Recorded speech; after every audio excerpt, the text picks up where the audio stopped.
we doing?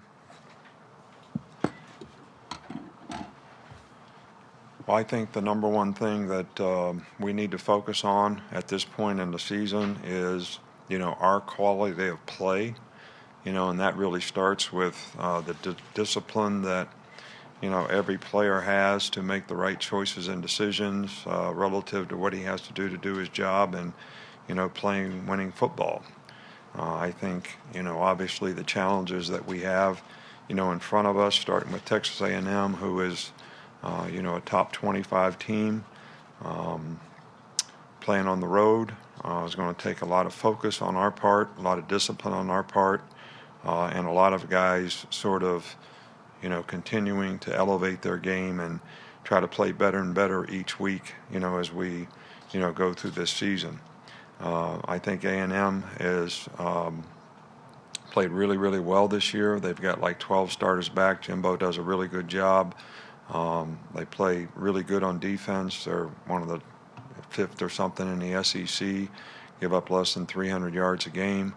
Offensively, they've got really good receiving core, good running back, quarterback, Kellen Mond, does a really, really good job of executing their offense. He's very capable of making every throw that he needs to make, as well as can make plays with his feet, as a runner.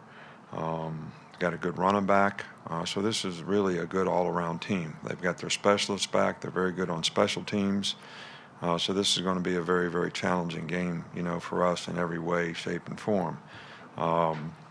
Chris Owens is the only guy that has a little knee problem, who may be questionable, will be day-to-day and questionable for this game. So that's the only injury update that we have.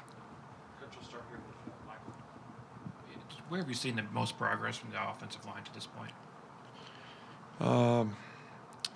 I think that the offensive line has done a good job in pass protection, and I think we're going to need to continue that as we play against better defensive teams, better rushers.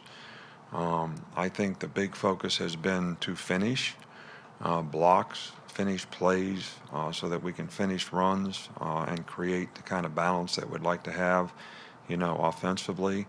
I think we've been pretty good at, getting a hat on a hat, but the big emphasis has been to try to finish, the defensive players. So that we can have more positive, runs. I'm not disappointed in any way, shape, or form with, the offensive line and the progress that they've made. But as every group on our team would say, there are obviously things that we could do better. Coach, have you been able to start easing Will Reichard back into kicking the ball at all, or will that start this week? And also, would he punt if he were available, or how is that competition shaking out? Well, he hasn't done anything for a couple of weeks, so today will be his first day where he will actually kick a ball. So we'll just have to evaluate that. That'll be day to day. There is competition at the punting position, but difficult to say right now whether he'll be capable of punting or what exactly his role can be in this game. Maybe he can kick, maybe he can punt, maybe he can't kick off. I really don't know at this point. We'll just have to evaluate it through the course of the week. Come back over here with Charlie. You mentioned Kellen Mond. Just what impresses you most about him, and where have you seen him maybe improve the most since last year? Well, he played really well against us last year. So, we have a lot of respect for him as a player.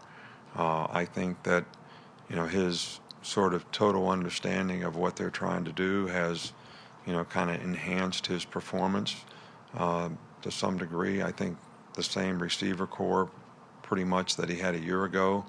I think those guys work well together, and, they've been able to have really good balance, on their offense in terms of run pass. And the quarterback runs, although they're sometimes limited, but actually hurt us last year in the game, something that you always got to be concerned about with him at quarterback. How do you think Raekwon has attacked the season, and has his play improved from what it was last year? He has been very good. He's worked hard. Certainly tried to set a good example for some of the young guys that are playing around him. I've been pleased with his effort, and he was banged up. He had a little shoulder there. He didn't miss any time. I think that bothered him a little bit in the last game, maybe, but he should be healthy and ready to go. And I think he has played more consistently this year than a year ago. Going back to Kellen Mond with the issues with containing the quarterback in the last game, how did you kind of approach that throughout practice over the bye week, and just what kind of improvement did you see there? Well, it's obviously something that we need to do better, and I think it's player awareness. We certainly try to do those things on a daily basis and try to emphasize those things on a daily basis, but it still comes down to that same word that we talked about earlier. Players have to be disciplined in doing their job, and if you're a contained rusher, you got to contain the quarterback. So you can't be coming underneath. You got to keep the proper leverage on the guy, give the opportunity to push the pocket in the middle, and that's something that we definitely have focused on and need to improve on. We've got any follow-ups, Tony? Looking back at the bye week, how much improvement did you see from some of your freshman defenders, and were you able to kind of like drive stuff home with them? Well, I don't think you can put everybody in a category. I think some guys made improvement who had the right mindset during the bye week. Other guys, we tried to push to get them to stay focused like they needed to.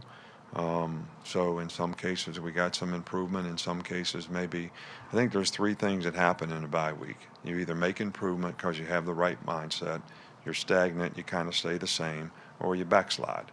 I mean, it's one of those three things, and I don't think you can categorize everybody and put them in the same category that everybody improved. I think some guys that had the right mindset improved, and some guys probably didn't get out of it what they could have. We got a follow-up from James. Last year, Texas A&M's punter won the Ray Guy, so he gets the publicity. But just like with a quarterback, there, that's a team effort. So, what do you see out of the design of their special teams? Well, they're good on special teams. They're very well coached. They've got good team speed. Their specialists are both very experienced and very, very good. So it's going to be a challenge for us to, that sometimes when you have a really good punter, it creates opportunities for you too. So if we get opportunities, we've got to be able to take advantage of them because we executed well. I think, kickoff-wise, there's only been 3 returns all year long because they kick the ball to the end zone every time. So, if we get an opportunity on that, we got to be ready to take advantage of it. And I think that's pretty much the case in all phases, of the game. And obviously, we need our specialists to perform well in the game so that we have an opportunity to try to control the vertical field position based on, how our specialists and how our teams perform. All right, Coach, that's all we've got. All right, thank you.